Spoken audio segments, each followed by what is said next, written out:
అభిషేకం అంటే ఎప్పుడైతే పరిశుద్ధాత్మ నీలో ఉందో, నీలో ఏమున్నట్టు?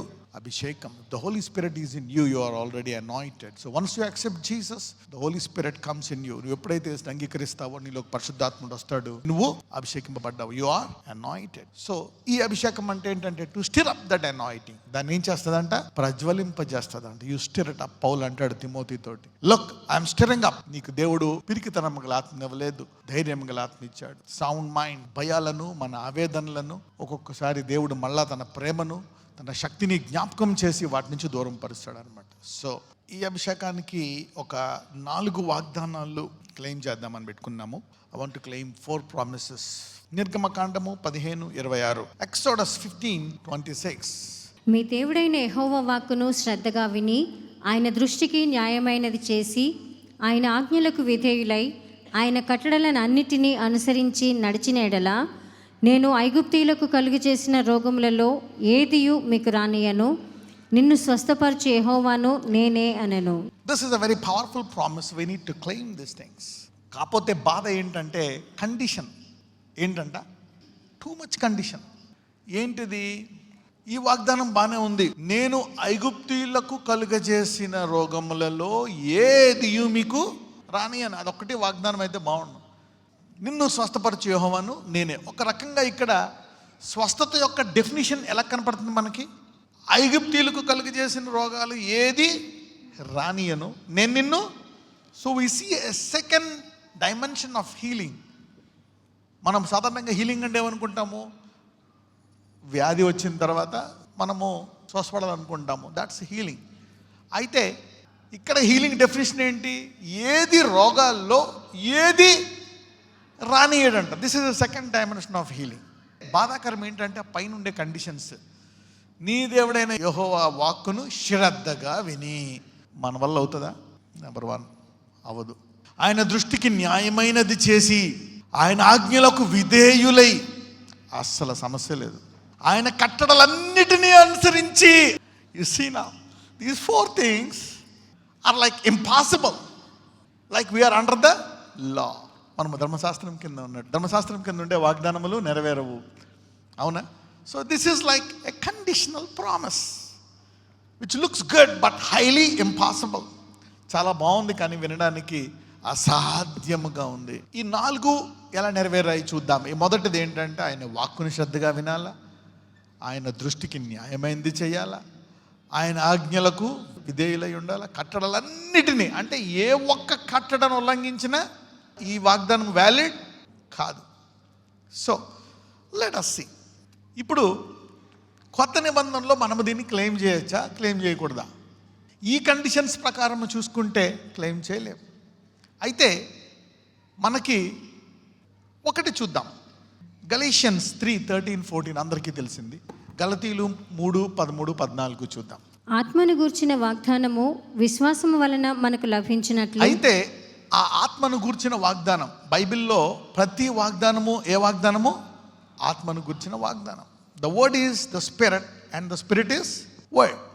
ఆత్మను గూర్చిన వాగ్దానము విశ్వాసము వలన మనకు లభించినట్లు అబ్రహాము పొందిన ఆశీర్వచనము క్రీస్తు యేసు ద్వారా అన్యజనులకు కలుగుటకై క్రీస్తు మన కోసము శాపమై మనలను ధర్మశాస్త్రం యొక్క శాపము నుండి విమోచించెను.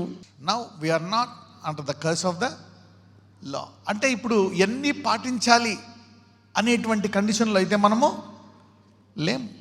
సో మొదటగా చూస్తే మనము ధర్మశాస్త్రం యొక్క శాపము కింద లేము.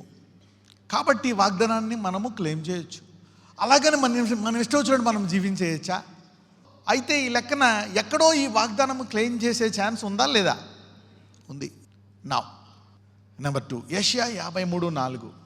నిశ్చయముగా అతడు మన రోగములను భరించెను, మన వ్యసనములను వహించెను, అయినను మొత్తబడిన వానిగాను దేవుని వలన బాధింపబడిన వానిగాను శ్రమ నొందిన వానిగాను మనం అతనిని ఎంచితిమి. నిశ్చయముగా అతడు మన రోగములను భరించెను, మన వ్యసనములను వహించెను. కాబట్టి ఇప్పుడు ఈ ప్రామిస్ని మనం క్లెయిమ్ చేయొచ్చా, చేయకూడదా? ఎందుకంటే యోహాన్లో అంటాడు, I wish above all things that you may prosper and be in health. నిశ్చయముగా మన రోగాల్ని భరించాడు, మన వ్యసనములను వహించను గనక మనం ఈ వాగ్దానాన్ని క్లెయిమ్ చేయొచ్చా, చేయకూడదా? ఒక రకంగా క్లెయిమ్ చేయొచ్చు. మనం ధర్మశాస్త్రం కింద లేము. ఇంకొకటి, ఆయన మన రోగాలు ఒకవేళ నువ్వు పొరపాటు చేసినా నీకు వచ్చే రోగం భరించాడు గనక ఇది నెరవేరాలా. ఇది వచ్చిన తర్వాత స్వస్థపడ్డమా రాకుండానా? రాకుండా. Okay, you can still claim it. అందుకే ఎప్పుడు కూడా మన స్టాండర్డ్ ఏంటి? The word of God. వాక్యము అనండి, వాక్యము. The Holy Spirit and the word of God is your standard, right?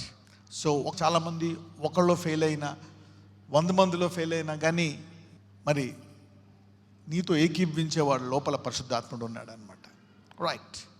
మూడోది చూద్దాం, 2 కొరింథీయులు 5:21. ఎందుకనగా మనం ఆయన యందు దేవుని నీతి అగునట్లు పాపమెరుగని ఆయనను మన కోసము పాపముగా చేసెను. ఒక రకంగా మనల్ని మరి పాపంలో పెరిగిన ఆయన మన కొరకు పాపిగా మరి ఆ శిక్షను భరించి, ఎందుకనగా మనం ఆయన యందు దేవుని నీతి అగునట్లు పాపమెరుగని ఆయనను మన కోసం ఎలా చేశాడంటే దేవుడు. కాబట్టి ఇప్పుడు నిర్గమకాండం 15:26 కొత్త నిబంధనలో క్లెయిమ్ చేయొచ్చా, చేయకూడదా? You can claim now. After this anointing, somebody's bodies will align for this standard. It's up to you to receive it. So this is the first thing that you can claim it. This promise. Healing గిఫ్ట్ని అనారోగ్యంలో ఉన్నా కూడా వాడచ్చా, వాడకూడదా? వాడచ్చు. చనిపోతున్నా, ఒళ్ళు కుళ్ళిపోతున్నా కూడా నీ వరాన్ని వాడచ్చా? ఎవరు example? Elisha, a mighty prophet. Okay, he was sick and still he rebuked the king because he was doubting his anointing. So, your gifts and your teaching gift, your healing gift are not connected to your personal health or wealth. చాలామంది స్త్రీలు కానీ పురుషులు కానీ పిల్లల్ని దేవుడికి సమర్పించేస్తారు. దేవుడి సేవకి ఇచ్చేస్తాను ప్రభు అని పుట్టిన వెంటనే ఏదో ఒక డైలాగ్ ఇచ్చేస్తారు. అది ఎలా నెరవేరుతుందో తెలియదు. తర్వాత మరి వాళ్ళకి భయమేసి వాళ్ళని ఎందులో కొందులో దించేసి మర్చిపోతారు. దానికి ఎగ్జాంపుల్ చెప్పాను, శాంసన్. ఒకవేళ, ఎందుకంటే వాగ్దానం ఇచ్చాడు, ఒక దేశానికి వ్యతిరేకంగా ఒక వ్యక్తి ఎలాగెళ్తాడు? అందుకని వాళ్ళు దాచిపెట్టారు. అందుకని అతడు చాలా కష్ట మార్గములో వెళ్ళి దాన్ని నెరవేర్చాడు. నువ్వు దేవుడు సమర్పించిన తర్వాత నిన్ను చూస్తాడు. నువ్వు కనుక తీసుకెళ్ళి ఆ గురిలోకి నీ కుమారుడిని కుమార్తెను వేయకపోతే అతను ముళ్ళ పొదల్లో, గుచ్చ పొదల్లో, నానా బాధలో పడుతూ ఫెయిల్ అవ్వి అలాగ దేవుని కొట్టుకుంటా దేవుని సేవలోకి దిగుతాడు. అందుకే తల్లి, తండ్రి, if you say you want to give to God, be serious about it, pray about it every day until he enters into the ministry. కాడు ఎప్పుడు మొయ్యాలని చెప్పాను? వృద్ధాప్యంలోనా, యవ్వన కాలంలోనా? యవ్వన కాలంలోనే. యవ్వన కాలం అంతా నిశ్చయం జీవించేసి అంతా అయిపోయిన తర్వాత లాస్ట్లో 70 అయిన తర్వాత, now I want to serve me Lord, renew my youth. I said, God, what? If you give your youth to God, God will keep renewing your youth all your life. You serve him in your engage. So mothers, be careful. నేను దేవుడు సమర్పించానులే, వాడికి retire అయిన తర్వాత వాడు సేవ చేసుకుంటాడులే. No. So be careful in that area. It's better you don't vow. అవునా కదా? దాని బదులు సమర్పించుకుండడమే మంచిది. నజరేయుడా, యేసయ్యా, ఇదిగో ప్రభువా, అయ్యా నీ పరలోకము నుంచి నీ దూతలను పంపించండి. Send your angels, Michael, Gabriel, the archangels, నీ గొప్ప దూతలని, దేవదూతల్ని, ఆయా పరిశుద్ధ దూతలను పంపించి భూమి దాని సంపూర్ణత యెహోవాది. Earth and the fullness belongs to God. Everything is in his control. All things are made by him, for him, through him. సమస్తము ఆయన ద్వారా, ఆయన కొరకు చేయబడ్డాయి. ఆయన మార్చని మనసు ఉండదు, ఆయన తీసివేయని పాపము లేదు, ఆయన ఆపివేయని సమస్య లేదు. Lord, stop it from today. Heal them and deliver them and bless them. నజరేయుడైన యేసుని ప్రార్థిస్తున్నాము తండ్రి, ఆమేన్.